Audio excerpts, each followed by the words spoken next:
I warmly welcome Your Excellency Prime Minister Anwar Ibrahim. This visit marks a new chapter of South-South partnership grounded in shared values of harmony, inclusivity, solidarity, and human dignity. Together, our two nations form a bridge between Asia and Africa through cooperation and shared prosperity. Mr. Prime Minister, I had the honor to visit your beautiful country last year. I enjoyed your warm hospitality, and we have had a very candid discussion. I think that visit opens a new door for our cooperation and friendship. Our discussion today have been productive, forward-looking, reaffirming our shared commitment to deepen cooperation across key sectors. We discussed key areas of cooperation to begin with industrialization and investment. Ethiopia seeks to draw from Malaysia's industrial success and attract investment in our industrial park, agro-processing, and electronic sector. We have also covered digital economy. We have discussed cooperate in digital finance, financial inclusion, and data-driven innovation under Digital Ethiopia 2030.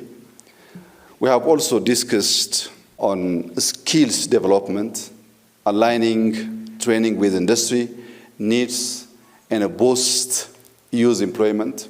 Here in Ethiopia, we have huge amount of skilled youngsters, but we really want to learn your experience on how we can link that skilled youngsters to the industry.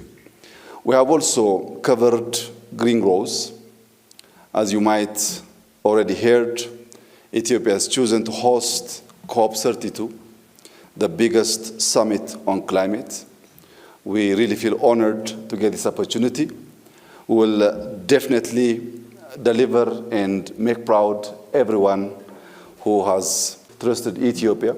But for this, we need partners like Malaysia. We need support from Malaysia on how we can deliver the best COP in Africa. Besides this summit, we also would like to, on partnering in renewable energy, bioenergy, and carbon market. These are the areas that we have covered. I am sure we'll do something great on linking green growth with artificial intelligence. On both sides, Malaysia has a very rich experience, and Ethiopia is willing to share that experience, and I'm sure it will benefit both sides. The other key areas which we have covered is tourism. In Ethiopia, we have lots of attractions. It's a very ancient country. But the downside in Ethiopia was destinations. But for the last couple of years, the government of Ethiopia heavily invested on destinations. Today, we have both the attractions and destinations. If anyone decides to come and to visit Ethiopia, I am sure they will not regret, because there are lots of things to capture in this beautiful and ancient country. Ethiopia and Malaysia reaffirm commitment to a more connected and equitable global South. We'll formalize cooperation through joint framework. Malaysia is reopening its embassy, but more importantly, we are reaffirming a friendship between two nations bound by deep values, rich diversity, and common vision for inclusive growth. Mr. Prime Minister, once again, welcome to Ethiopia. I wish you and your delegation a fruitful stay in this beautiful city. Thank you, Mr. Prime Minister. The floor is yours. Thank you, my respected Prime Minister and friend Abiy Ahmed, and also the delegation, the government, for this wonderful opportunity, hosting us in the delegation, not merely as diplomatic engagement, but more by very serious, frank discussions to enhance our bilateral relations, and so to showcase the importance of Ethiopia to Malaysia and the region, ASEAN and beyond. And therefore, I cannot express beyond Ame Segineo. Thank you very much. Now, as you have heard, the discussions covers a comprehensive area. Of course, diplomatic engagements must ultimately result in strong economic fundamentals of trade, investments, and relationship that covers research, tourism, collaboration in various fields, including culture, the arts, which we have actually deliberated at great length. But beyond that, of course, some of the new technology, the new challenges, new direction, includes energy transition, digital transformation, which includes, of course, data centers, AI, semiconductor. We have our strength, and you have your strength, and I think this collaboration is important. Both of us share the need to focus on enhancing this bilateral relations, trade, and using our countries to penetrate the neighboring countries in the region. And I think Malaysia have learned as a trading nation with huge investments in trade with the West and the East, United States, Europe, China, India, etc., that the way forward would be to spread out and penetrate new markets in Africa, Latin America, and beyond. That's why, again, I must thank you for your strong support for our membership into BRICS. You are one of the strong voices in that regard. And I think we also use mechanisms like G20, whilst going on with our traditional relationship with America, Europe, China, etc. We want to extend and expand this, which covers a number of issues. And thank you again, because Ethiopian Airlines, as you drop in Kuala Lumpur, and now we have this new engagements and collaboration between the airlines. But more so, which I think I need to reiterate, Abiy Ahmed, Prime Minister, that though unfortunately the visit is long overdue. I mean, thank you, because I don't know for what reason you chose to visit Malaysia, and that was really a remarkable feat as far as we are concerned. And though the engagements has been less, although Emperor Haile Selassie did visit Malaysia, but it was cordial, good relations, but nothing substantive in terms of serious engagements, strategic relations, until your visit. So you are a man of vision, and you're a tough guy. I know that from looking at the looking at the phenomenal progress that you have seen in the last 5, 6 years. Of course, both of us are, great champions of reform. I call it reformacy, but amazingly, we did it, of course, in a matter of decades, and pushing it in the last 3 years. But we had a very strong, important base. You pushed in the pace of 5, 6 years that probably would see as, certainly is a record in Africa, and in terms of governance, in terms of anti-corruption drive, in terms of reform. This again is a phenomenal and remarkable feat.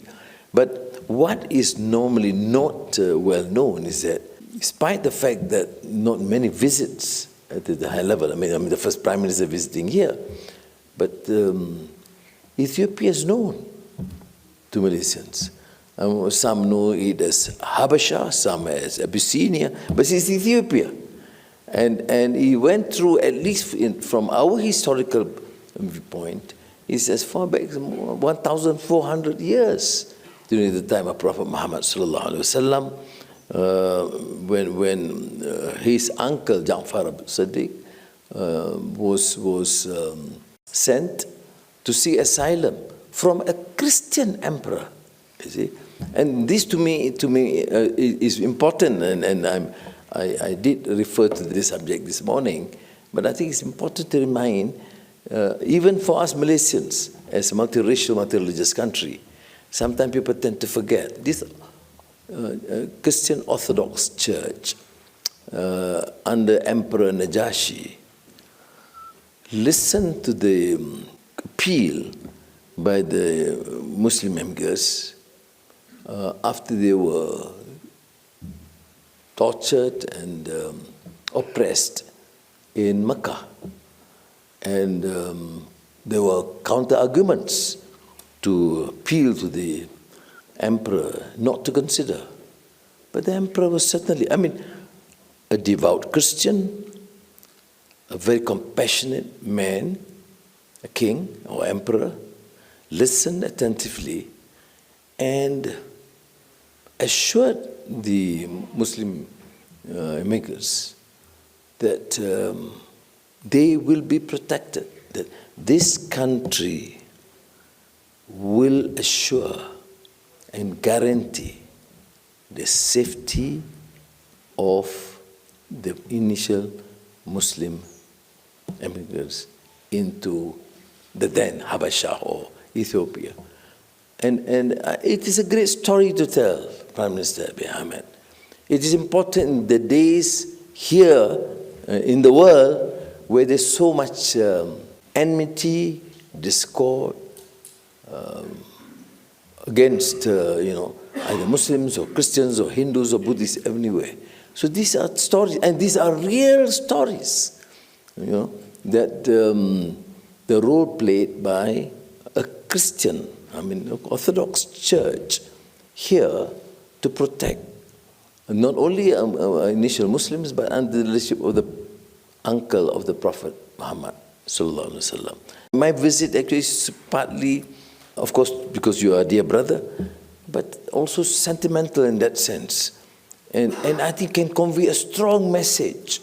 And what is astounding is this country is now forging ahead with all the strength and vigor under your leadership to showcase to Africa and the world that countries can succeed and can progress and become, again, an important country in Africa and to the world. And Malaysia is fortunate, therefore, to be embraced by you and this country as a reliable friend.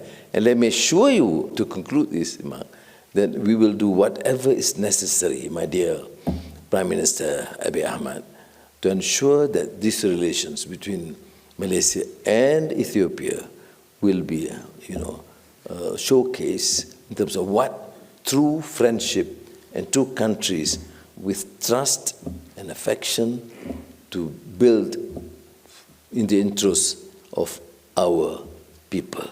So thank you again.